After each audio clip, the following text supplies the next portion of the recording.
Halo semuanya, Assalamualaikum. Selamat datang kembali di video aku. Nah teman-teman, untuk budgeting 2025 kemarin tuh aku habis beli buku baru. Dan ini aku beli tuh sekitar harga 15 ribuan deh kalau nggak salah.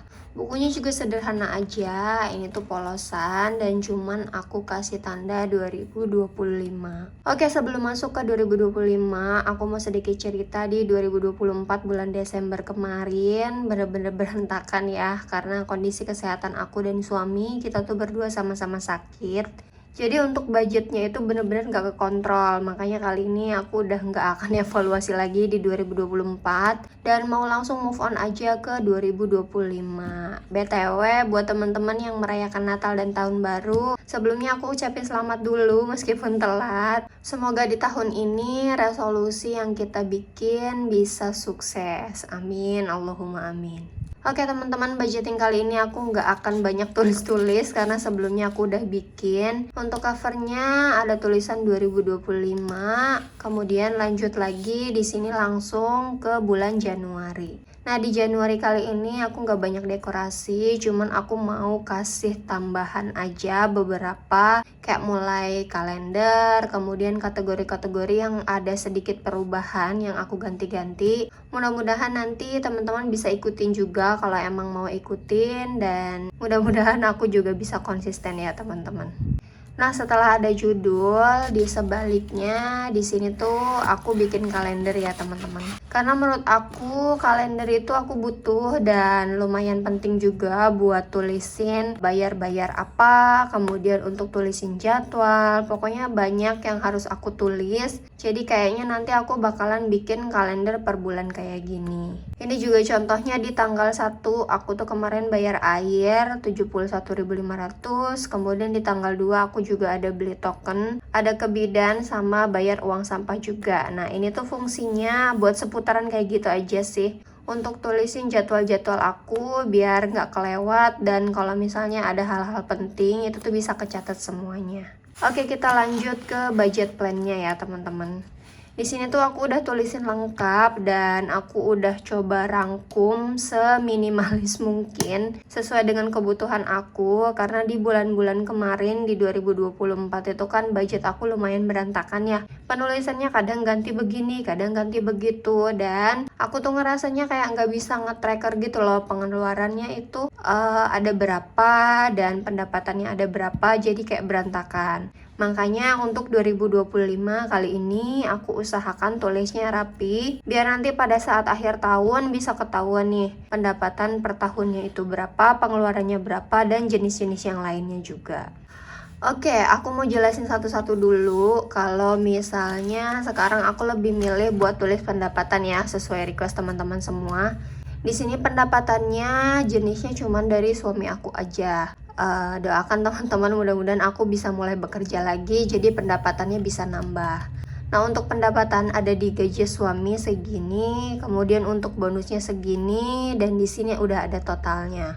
Lanjut lagi, yang paling penting setelah pendapatan biasanya ada tabungan, dan untuk tabungan kali ini aku bagi jadi dua aja. Yang pertama ada untuk investasi. Nah aku tuh punya target keuangan di tahun ini ya teman-teman. Jadi ini aku utamakan dulu investasi biar nanti uangnya itu nggak kemakan inflasi, jadi tetap utuh ya teman-teman. Jadi nilai mata uangnya bisa tetap terjaga. Aku masukin ke instrumen investasi aja sesuai dengan goals keuangan aku. Dan ini dia udah ada untuk total tabungannya. Kemudian kita lanjut ke kebutuhan cash dulu ya. Nah kebutuhan cash ini seperti biasa yang bisa diotak-atik atau bisa disubsidi silang ya. Jadi kalau misalnya di sini habis, kemudian budgetnya kurang, bisa ambil di sini. Dan begitu seterusnya. Karena pengelolaannya secara cash, jadi gampang buat geser-gesernya. Nah untuk kebutuhan cashnya sebenarnya nggak jauh beda dari yang sebelumnya. Kali ini ada untuk groceries, ini belanja bulanan.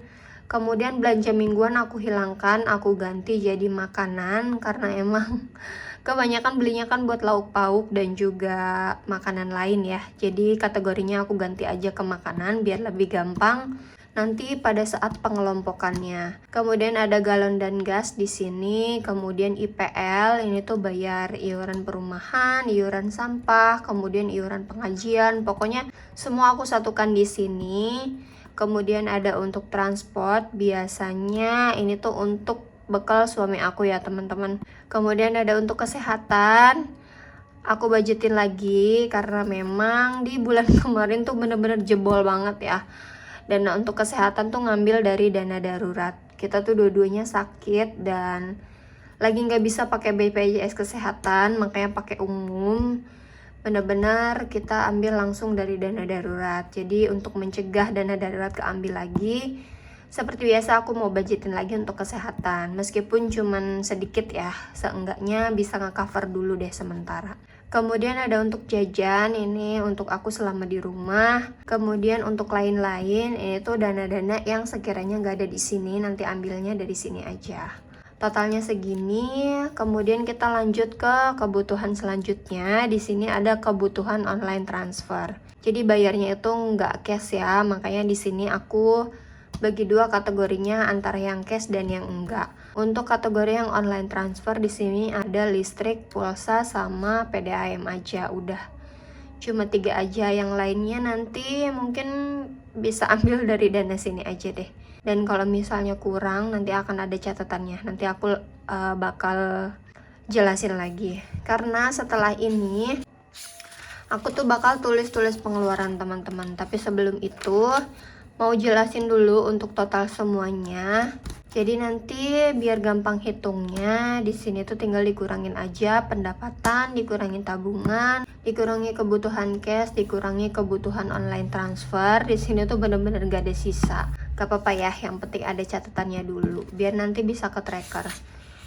Dan selanjutnya ini yang terakhir ada budget tracker. Biasanya aku paling malas nge-tracker budget-budget yang udah keluar, tapi mulai bulan ini aku usahakan rajin ya teman-teman, karena ternyata ini tuh bener-bener sangat penting banget biar tahu uang kita itu larinya kemana.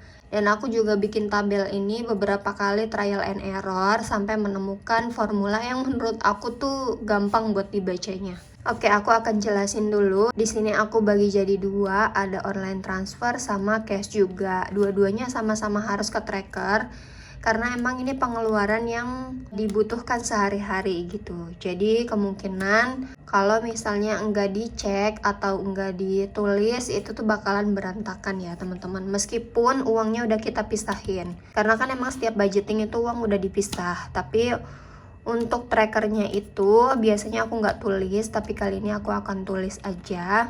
Dan dimulai dari yang online transfer. Di sini tuh kolom pertama ada tanggal.